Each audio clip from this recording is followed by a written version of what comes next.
Bien, continuando con esta historia de México, ahora tenemos las intervenciones extranjeras y una vez que terminó la guerra contra Estados Unidos, vino la revolución de Ayutla, después hacia 1855, para derrotar al presidente Antonio López de Santana. Cansados de la política que tenía, de lo inútil que resultaba tener ese presidente, entonces viene un nuevo poder a cargo de los liberales.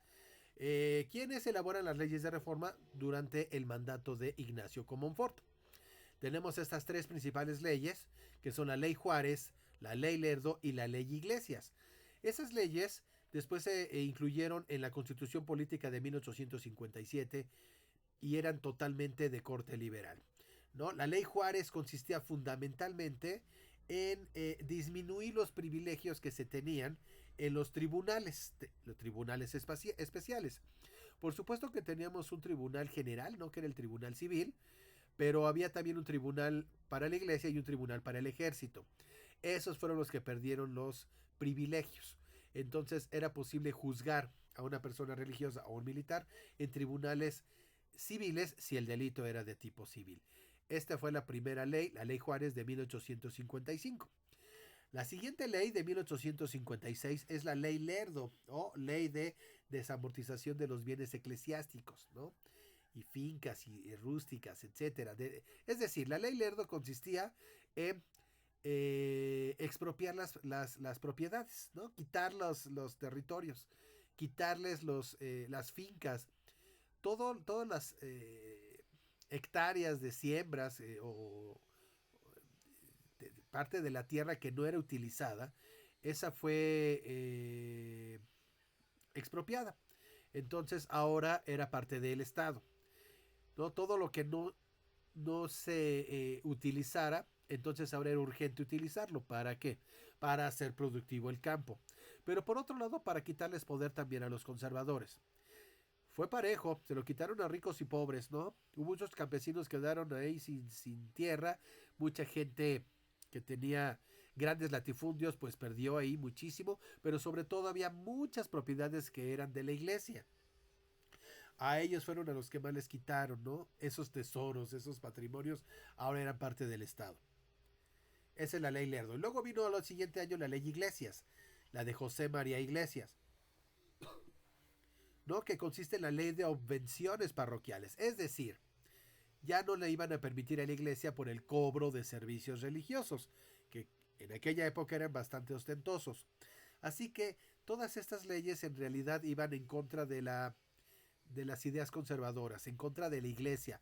Por supuesto que el clero estuvo en contra, ¿no? Y desde el Vaticano se manifestaron en contra. Y poco a poco empezaron a llegar armas y comenzó una guerra, ¿no? Una vez que se aplicaron estas leyes, comenzó la famosa Guerra de Reforma en 1858. Recordemos, en el 57 se promulga la Constitución, se empiezan a aplicar las leyes y entonces eso genera descontento y una guerra, la Guerra de Reforma de 1858 y que terminó hasta 1861. Por lo tanto, también se le llama la Guerra de los 3 años.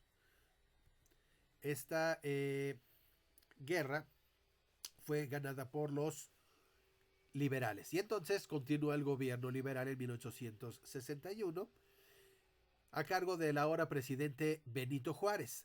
Benito Juárez sabe que tiene que tener un desarrollo mucho más acelerado en nuestro país. Eso si queremos realmente pagar nuestras deudas y sobre todo que México tenga un desarrollo económico importante, sobre todo a nivel internacional. Eso implica que tenemos que dejar de pagar deuda y eso es lo que Benito Juárez decide. Para poder tener una infraestructura sólida en nuestro país y que podamos tener una industria mucho más acorde a la época y que podamos comerciar internacionalmente, necesitamos capital, necesitamos recursos. Y eso solo lo podíamos hacer, de acuerdo con Benito Juárez, dejando de pagar la deuda externa que teníamos con España, con Francia y con Inglaterra. Así que les avisó que no iba a ser el pago de intereses de la deuda externa durante 2 años. A eso se le llama moratoria. la suspensión provisional del pago de la deuda externa a los países acreedores, Inglaterra, Francia y España. Ellos obviamente no estuvieron de acuerdo y se reunieron en la ciudad de Londres y firmaron el Tratado de Londres, con el cual obligaban a México a continuar pagando. Al mismo tiempo nos enviaron sus flotas. Teníamos los barquitos franceses, los españoles y los ingleses amenazando nuestro país de invadir en caso de no aceptar ese tratado. Así que Benito Juárez tuvo que aceptar y entonces se firmó el Tratado de la Soledad, con el cual México se comprometía a continuar pagando la deuda externa. Se retiran entonces los españoles con reservas, si querían, hubo por ahí algunos intentos como de invadir. No, los ingleses se fueron, pero los franceses se quedaron e invadieron México. Esa es la tercera intervención extranjera, o la segunda intervención francesa después de la Guerra de los Pasteles. Esta última intervención comenzó en 1862. Por supuesto, apoyada por otros mexicanos, los conservadores, quienes sí querían que se restableciera un régimen absolutista, que existiera un imperio en México, y por eso apoyaron a los franceses. Al hacerlo, triunfaron sobre el bando liberal e hicieron que se dispersaran. Incluso los gobernantes tuvieron que esconderse. ¿No? El gobierno de Benito Juárez comenzó a buscar sedes distintas, ¿no? A veces en Querétaro o en otros lugares, para poder elaborar su gestión. Sin embargo, ahí estaban los conservadores recibiendo a un nuevo emperador, que no fue francés.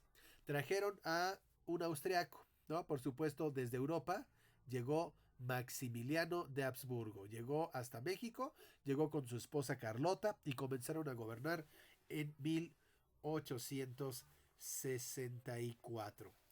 Claro, este proceso de conquista que hicieron los franceses no fue sencillo. Benito Juárez ya había entendido la lección de que contra los norteamericanos teníamos muy mal ejército, así que se conformaron buenos ejércitos, se invirtió en armas, se entrenaron, el servicio militar obligatorio, así que teníamos gran ejército. Y nos enfrentamos a los franceses. No fue sencillo para los franceses vencernos. Sobre todo al principio en la famosa batalla del 5 de mayo en la ciudad de Puebla. ¿No? La batalla de Puebla fue cuando resultó vencedor el ejército mexicano sobre los franceses, que en esa época eran un ejército muy poderoso. Para muchos el ejército más poderoso del mundo de esa época.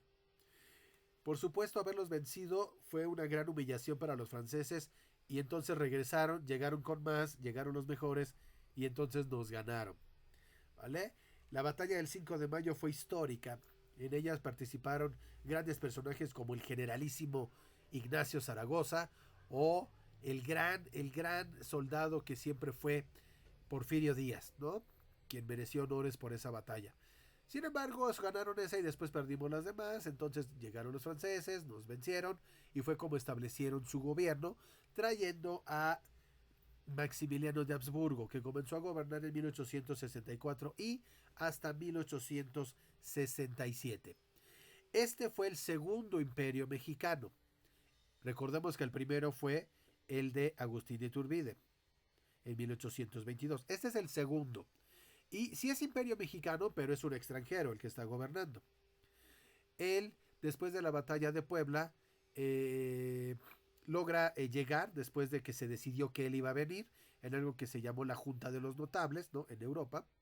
Y cuando él llega, se establece en México, empieza a vivir en el alcázar del castillo de Chapultepec, lo que se le llama castillo de Chapultepec, junto con su esposa, ¿no? Un lugar precioso, es remodelado, ¿no? Carlota lo pone todo muy a la moda de la época. Y empiezan a gobernar. Nada más que el problema es que Maximiliano tiene el apoyo del ejército de Francia, tiene el respaldo del Papa, por supuesto la iglesia está con él, y el pueblo conservador mexicano le rinde honores. El problema es que Maximiliano estaba de acuerdo con las ideas liberales.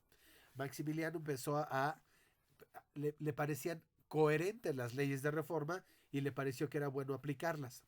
Así que el clero le dio la espalda. Los conservadores dejaron de apoyarlo. Y eso llevó a que perdiera poder. Luego, el ejército francés es expulsado en 1866, porque hasta entonces Estados Unidos pudo apoyar a México hasta 1866 y no antes, porque Estados Unidos tenía sus propios problemas. Tenía una guerra civil interna, tenía una guerra civil y era llamada la Guerra de Secesión. Por esa razón no había podido ayudar a México. Una vez que logró terminar esa guerra, entonces apoya a México, expulsa al ejército francés y México recobra su libertad. Eso ocurrió con el sitio de Querétaro, una vez que se fue el ejército francés. Entonces Benito Juárez logra regresar a la capital, establece su gobierno. Por supuesto, Maximiliano tiene que huir. Carlota se va a Europa, pide ayuda, nadie quiere ayudar a Maximiliano y finalmente es fusilado en 1867 en la ciudad de Querétaro, lo que se conoce como el sitio de Querétaro. Finalizado el Segundo Imperio, viene una siguiente etapa llamada la República Restaurada. De eso vamos a hablar en la siguiente emisión.